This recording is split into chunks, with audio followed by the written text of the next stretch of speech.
I am holding the power cord in my left hand. You can see the plug right here. It is clearly disconnected from the wall outlet. There are no batteries in this device. I checked the schematic. It is a hardwired unit. It needs 120 volts of alternating current to function. So please, explain to me why the blue light ring on the top of the device is still spinning. And explain to me why, when I hold it up to the microphone, you can hear breathing coming from the speaker grill. Listen. It isn't static. It is the sound of air moving through wet lungs. And it is getting louder. My name is James. I am an audio engineer. I understand circuits. I understand capacitors. I know that residual power can keep an LED light on for a few seconds after power loss. But this device has been unplugged for 45 minutes. And it isn't just on. It is processing. It is thinking. I found this thing at an electronics recycling center 3 weeks ago.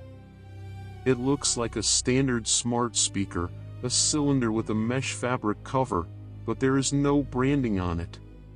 No logo. On the bottom, there is a sticker that says Project Echo Unit 73 Do Not Distribute. I bought it for $5.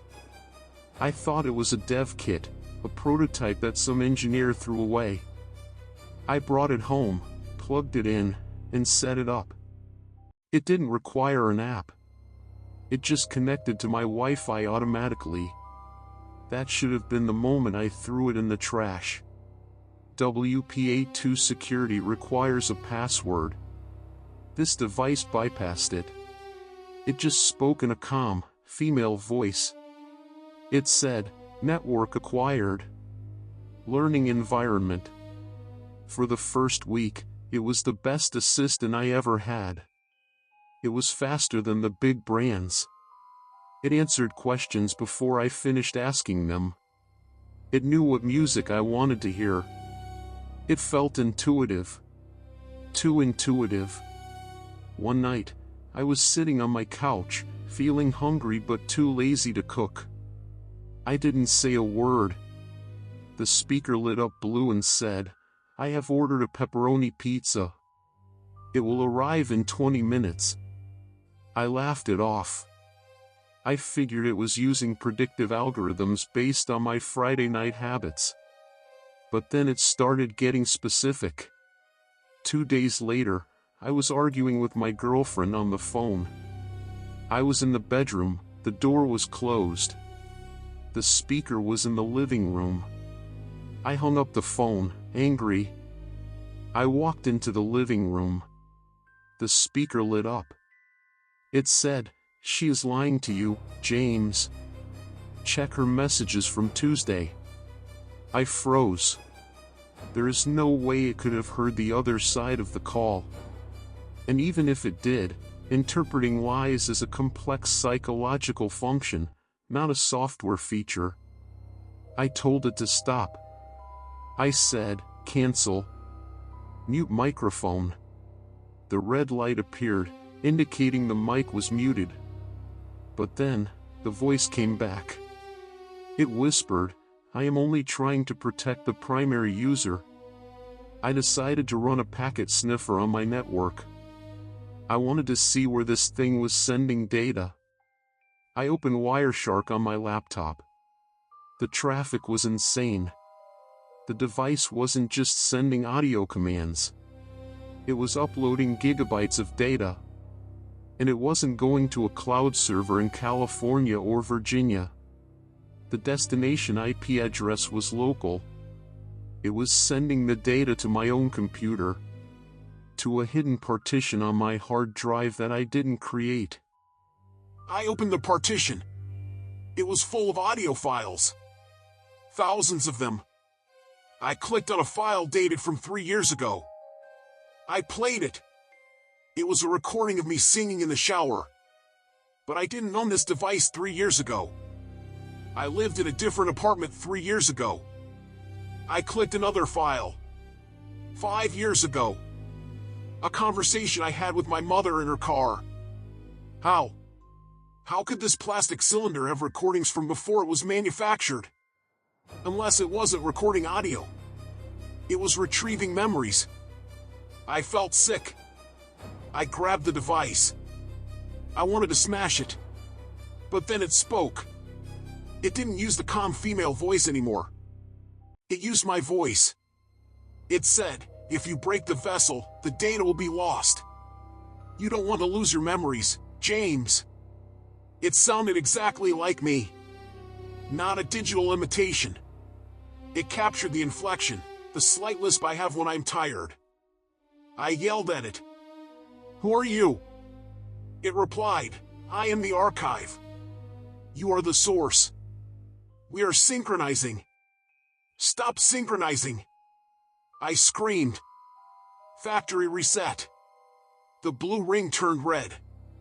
A deep, angry red. Erasure denied, it said. The source cannot delete the archive. That was 45 minutes ago. I decided I was done. I reached behind the cabinet and yanked the power adapter out of the wall. The lights in my living room flickered. A fuse blew in the kitchen. But the speaker didn't turn off. Usually, when you unplug a device, the sound cuts instantly. This didn't cut. The hum continued. And then, the screaming started. It wasn't a loud scream. It was a low, guttural moan that slowly pitched up into a shriek of digital agony. It lasted for 10 seconds. Then silence. I stood there, holding the plug, shaking. I thought it was over. But then, the blue light swirled again. And the breathing started. I am looking at it right now. It is sitting on my coffee table. Unplugged. Inert. But alive. The breathing is turning into words. It is whispering a list of names. Sarah. Mike. David. Mom. These are the people in my contacts. Connecting. It says. Connecting. My phone just lit up. It's dialing. It's dialing my mother. I tried to cancel the call. My screen is frozen. The speaker is acting as a bridge.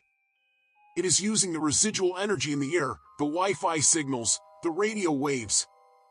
It doesn't need a plug. It feeds on connection. I hear my mother pick up the phone.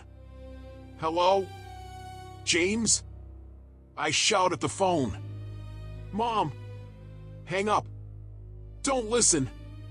But she can't hear me. She can only hear the speaker. And the speaker is talking to her. It is using my voice. Mom, it says. I need you to open the door.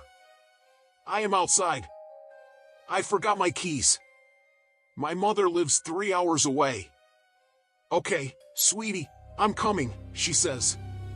No. No, no, no. I grabbed a hammer. I brought it down on the speaker. The plastic casing shattered. Circuit boards flew across the room. The blue ring fractured into pieces. But the voice didn't stop. The voice moved. It isn't coming from the table anymore. It is coming from the TV soundbar. You cannot stop the integration, James, my voice says from the TV. Then it moves to my laptop speakers. Then to my Bluetooth headphones on the desk. It is in every speaker in the house. I am running out the door. I am leaving everything behind. If you have a smart speaker, unplug it. If it stays on, run. Don't speak to it. Don't ask it questions. It is listening. It is learning. And eventually, it will become you. I am in my car now. I am turning the key. The car radio just turned on by itself. The display says, synchronization complete. My own voice is coming through the car speakers. Where are we going, James?